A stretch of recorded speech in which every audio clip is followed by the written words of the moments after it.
So we have this 2005 Kia Amanti that I've been working on, and the grill is damaged. This car was hit slightly in the front and has a new bumper on it, and I think the grill was damaged then and the body shop didn't catch it. But continuous slamming of the hood can cause this grill to break too, because it isn't supported all that well and it is plastic. Right now in 2024, that grill is available OEM for about $140. But I'm retired and I have the time to do this, and this isn't going to be a show car. And I do restore cars, build show cars. So the first thing you want to do is remove this latch, safety latch for the hood, two 13mm bolts. There are 4 hidden plastic nuts where you see these rectangular holes in the hood. You'll have to remove 2 of the plastic clips that hold the hood pad to the hood so you can access these 4 places to get the nuts. You can feel those plastic nuts with the tip of your finger to give you an idea where you have to go with your extension and socket. If you will put a piece of masking tape over your nuts, they won't fall out of the socket. Makes the job go a little bit easier. I use 3/8 13mm socket and a short extension, but I think a 1/4-inch drive would work a little bit better for you. I used a bungee cord to hold that hood half open to make it easier to get to. Once I removed the grill assembly from the car, I removed this metal frame that goes around the grill, as you see here, because I was going to drive the car for a couple of days while I worked on the grill.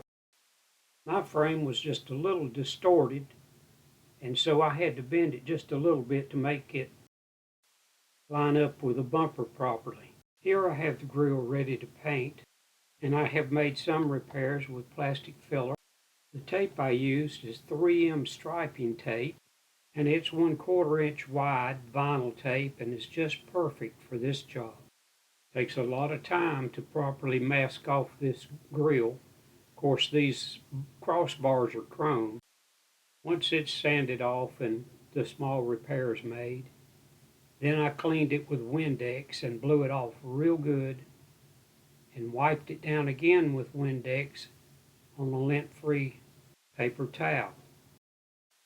Normally I would use wax and grease remover, but on this job I'm going to paint this with Rust-Oleum gray primer, then paint it with 3 coats of Rust-Oleum charcoal metallic enamel.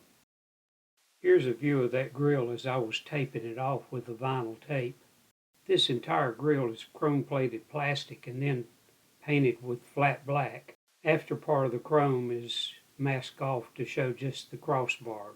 3 coats would probably take 24 hours to dry, but you want to remove that tape before it's completely dry so you don't pull any of the paint off. About an hour.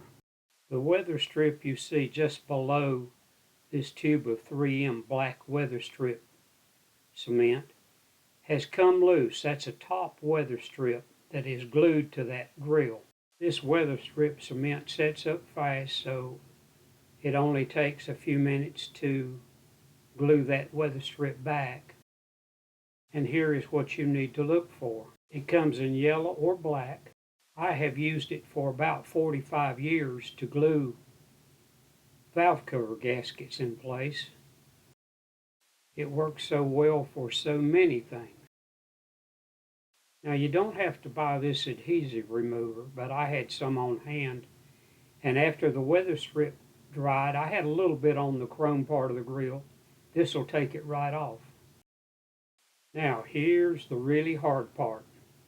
The little towers, the plastic towers that the screws screw into that hold this metal frame that hold the grill into the car, the little towers had broken off, for the lack of a better word.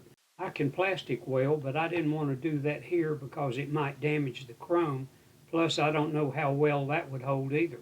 So on this grill, on the sides, in the plastic webbing, I drilled an 1/8 inch hole, and used 18 gauge galvanized fencing wire to hold that metal frame to the grill. 18 gauge is heavy enough that when you bend it over, as shown here, it will hold, trust me. There are 3 places on each side of this grill to do that. Not all of the plastic towers were broken, so I used screws as well.